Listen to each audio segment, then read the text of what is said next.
Hello everyone, welcome back to our channel. ఈరోజు మన Telangana special చెక్కలు లేదా అప్పలు. ఈ విధంగా ఒకసారి ట్రై చేసి చూడండి, చాలా రుచిగా ఉంటాయండి. చూడండి ఎంత క్రిస్పీగా ఉన్నాయో చెక్కలు.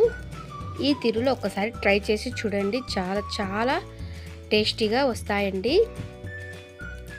ఇప్పుడు రెసిపీ ఎలా చేసుకోవాలో చూసేద్దాం రండి. ఫస్ట్ ఒక 1/2 ఇంచు అల్లం, అలాగే 6-7 వెల్లుల్లి రెబ్బలు, 1 పచ్చిమిర్చి వేసుకొని ఇలా గ్రైండ్ చేసి పేస్ట్ని పక్కకు పెట్టుకోవాలి. ఇప్పుడు 3 కప్పుల బియ్యం పిండిని వేసుకొని జల్లించుకోవాలి. చూడండి ఇలాగ జల్లించుకొని ఇప్పుడు ఇందులోకి 1 స్పూన్ జీలకర్ర, 1 స్పూన్ ఉప్పు, 1 స్పూన్ కారం, అలాగే 1 స్పూన్ పసుపు వేసుకోవాలి. అలాగే సన్నగా కట్ చేసి పెట్టుకున్న కరివేపాకు, అలాగే కొత్తిమీర వేసుకొని బాగా కలుపుకోవాలి. ఇప్పుడు ఇందులోకి 1 గంట ముందు నానబెట్టుకున్నానండి శనగపప్పు, పెసరపప్పు. ఇప్పుడు అలాగే 1 గుప్పెడు పల్లీల్ని లైట్గా ఫ్రై చేసుకొని ఇందులోకి వేసుకోవాలి. నానబెట్టి పెట్టుకున్న శనగపప్పుని కూడా వేసుకొని మంచిగా కలుపుకోవాలి. ఇప్పుడు మనం ముందుగానే అల్లం వెల్లుల్లి పేస్ట్ తయారు చేసుకున్నాం కదా, ఆ పేస్ట్ని కూడా ఇందులోకి వేసుకొని బాగా కలుపుకోవాలి. ఇప్పుడు 3 స్పూన్ల ఆయిల్ని హీట్ చేసి ఇందులోకి వేసుకోవాలి. వేడి వేడి నూనె వేయడం వలన మంచి క్రిస్పీగా అయితే వస్తాయండి అప్పలు. ఇలాగా ఆయిల్ వేసి బాగా కలుపుకోవాలి పిండిని. ఇప్పుడు ఇందులోకి నీళ్లు పోసుకుంటూ కలుపుకోవాలి.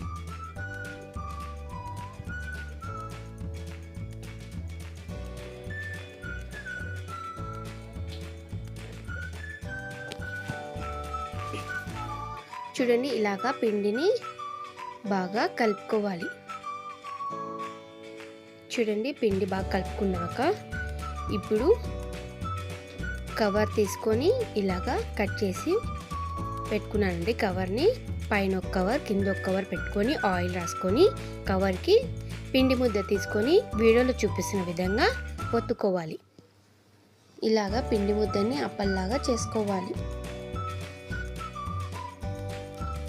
ఇప్పుడు దసరా పండుగ కదా, తెలంగాణలో చాలా ఫేమస్గా చేస్తారు కదండి. మీ ఇంట్లో చేశారా మరి? నా కామెంట్లో చెప్పండి.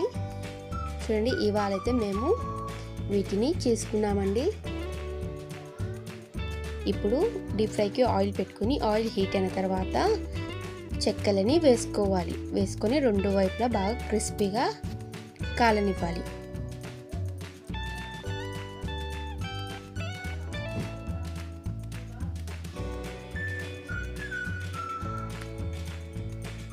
చూడండి ఇలాగా 2 వైపులా బాగా క్రిస్పీగా చెక్కలని కాల్చుకోవాలి. ఒక ప్లేట్లోకి తీసుకోవాలి. నాకు ఆ క్లిప్ మిస్ అయిందండి తీసేది. నేను మరొక క్లిప్ అయితే తీస్తున్నాను. చూడండి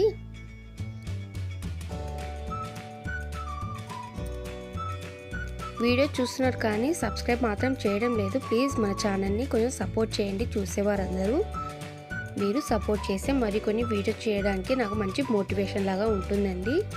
ఖచ్చితంగా సబ్స్క్రైబ్ అయితే చేయండి. చూడండి ఇలాగా గోల్డెన్ కలర్ వచ్చేలాగా కాల్చుకోవాలి. అంతేనండి, చాలా టేస్టీగా ఉండే చెక్కలు లేదా అప్పలు రెడీ అయిపోయాయి. మీకు ఈ వీడియో నచ్చినట్లయితే మన ఛానల్ని లైక్ చేయండి, షేర్ చేయండి, అలాగే సబ్స్క్రైబ్ కూడా చేసుకోండి. మరికొన్ని వీడియోస్ చూడడానికి మన ఛానల్ని ఫాలో కండి. Thank you for watching.